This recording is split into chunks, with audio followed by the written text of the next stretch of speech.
आज हम बात करेंगे जज क्या होता है, उसकी पावर या ये कह लीजिए कि उसकी क्षमता क्या-क्या होती है।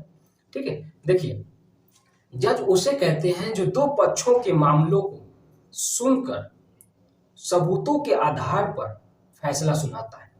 सही गलत को नज़र रखते हुए। ठीक? देखिए, जज की जो क्षमता है, जो पावर है वो असीमित होती है, वो बहुत अधिक होती है।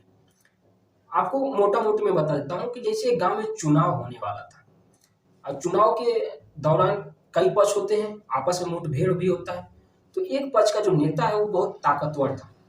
तो उसने क्या किया कि जो गाँव का थाना था, थाना का इंचार्ज कोतवाल होता है, कोतवाल से मिल के जो विपक्षी पार्टी है, उन पे लगभग 22-23 लोगों का नाम देकर उन पे 107 धारा लगवा दिया था, 107 की धारा।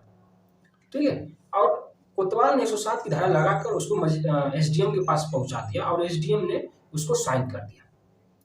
अब ये लोग मिल के क्या होता है, उस पे बहुत प्रताड़ित करने लगे उन 22-23 लोगों पे। 22-23 लोग परेशान होकर वो चले गए कहाँ? कोर्ट में।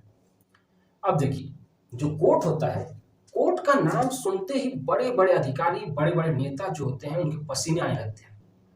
ठीक है? अब कोर्ट ने कहा कि अगर 22-23 लोगों पे ये इल्ज़ाम लगा है, तो इसकी सुनवाई भी अच्छी तरीके से की जाए भाई। मामले की गहराई को पता लगाया जाए। तो जज साहब थे। जज साहब ने कहा कि एसडीएम साहब, अब हम डायरेक्ट कोतवाल को क्या बोला, आप तो कोतवाल के भी ऊपर है, आपने साइन किया, आप ही आइए और हमें ये बताइए कि जो 22-23 लोग पे आपने 107 का मुकदमा किया है, उनका सबूत क्या है और किस तरह से इनको आपको लगा कि ये मुजरिम है। ठीक है? तो एसडीएम साहब कहे कि अरे साहब, कोतवाल ने हमको फाइल लगाई और हमने साइन कर दिया।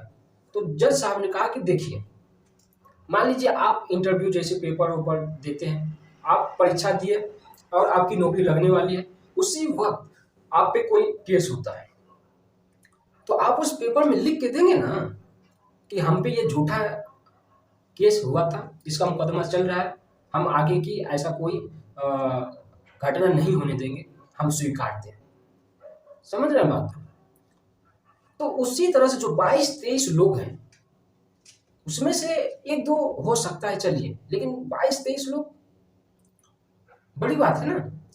तो उसमें भी क्या होता है कि 22-23 लोग में ऐसे लोग होते हैं जिनको अपने चरित्र, अपने दाग और अपने जो सम्मान है उनके ऊपर और कुछ नहीं होता। वो अपने सम्मान के लिए जीते हैं। तो जो उनके चरित्र पे दाग लगा है, उसका जिम्मेदार कौन है? एसडीएम साहब चुप हो गए। उन्होंने कहा कि सर, कोतवाल ने कहा था। कोतवाल को बुलाया गया, कोतवाल आए।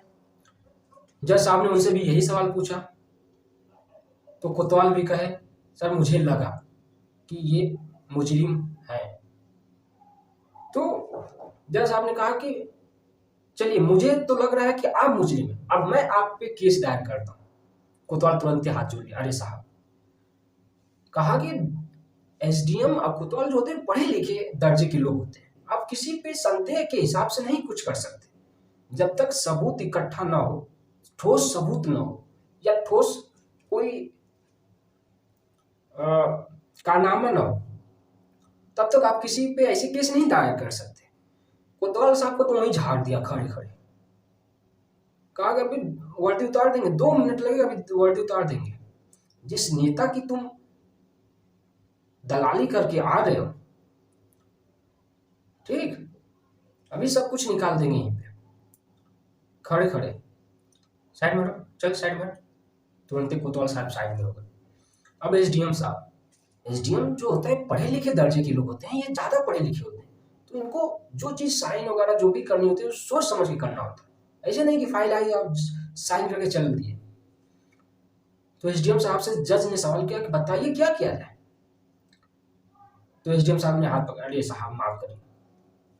जज साहब ने क्या किया, तुरंत कहा कि 10 लाख रुपया जुर्माना के तौर पे भरो और 10 दिन के लिए जेल में जाओ।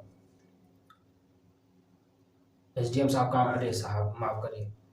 कहे कि जज साहब ने कहा कि एसडीएम साहब, 2 मिनट में आप सामने से हट जाइए, नहीं तो 10 का 20 भी कर देंगे और जो जेल में जाना हो तो तय है ही है।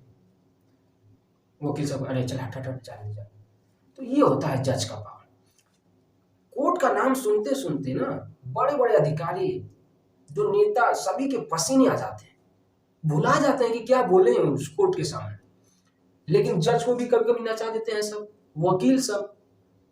वकील का भी एक मामला है कि एक बार एक अपराधी को सजा सुनाई गई थी, तो जज ने कहा कि इसको फांसी दे दिया जाए, इसको लटका दिया जाए। ठीक है, तो जैसे उसको लटकाया गया, जैसे उसके गले में फांसी लगा के लटका गया, फिर लटकाने की 1-2 सेकंड में तुरंत वकील ने, जो उसका वकील था, वो ऑब्जेक्शन कर दिया कि आपने लटका दिया, आप हट जाइए, अब उतार दीजिए। जज ने पूछा ऐसा क्यों? तो वकील ने कहा कि आपने ये कब कहा कि इसको लटकाओ तब तक जब तक ये मर न जाए? कब कहा? आपने कहा कि बस इसको लटका दो, तो आपने उसको लटका दिया, यानी कि आपका आदेश का पालन हो गया। अब लटका दिया, हो गया, तो आप इसको रिहा करिए, क्योंकि आपका जो आदेश था वो पालन हो गया। समझे? तो जज को भी नचा देते हैं सब वकील, लेकिन ऐसा नहीं है। अब जज भी बहुत पहुंचे दर्जे के, वो सब समझ जाते हैं कि कौन मुजरिम है कौन क्या, लेकिन जज भी लाचार हो जाता है कभी कभी, क्योंकि ये सबूतों के आधार पर इनको चलना होता है। जानते वो भी है कि कौन सही है कौन गलत है, लेकिन सबूत के ऊपर तो नहीं ना जा सकते, सबूत ही सब कुछ होता है। लेकिन अब क्या होता है, जज कुछ लोग ना अपने तरीके से पता लगवाते हैं और निष्कर्ष निकाला, और जज को जिसको अगर कुछ भी करना होता है ना वो कर ही देता है, वो चाहे कोई भी हो। ठीक है, कोई बड़ा अधिकारी हो चाहे नेता हो, जिसको अंडरग्राउंड तरीके से पता लगाएगा और उनको सजा सुनाएगा। ठीक है, तो जज की पावर असीमित होती है, वो किसी भी मामले में नीचे नहीं होता। तो जब भी कोई ऐसा कोई मैटर आए, तुरंत कोर्ट में पहुंचिए, कोर्ट में जाइए और घसीटिए अच्छे तरीके से, लड़िए, किसने आपको रोका? अपने मेहनत, थोड़ा सा पैसे खर्च होंगे, लेकिन सीख, सबक और फिर आगे की जो पहलू मिल जाएगी आपको।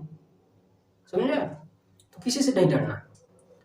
अभी भी लोग विश्वास करते हैं, कोर्ट पे विश्वास है, ऐसा नहीं है, और कोर्ट विश्वसनीय है, भले समय लगता है लेकिन फैसला होता है, ऐसा नहीं है। ठीक है, तो आई होप आप इसे समझे होंगे। मिलते हैं नेक्स्ट क्लास में।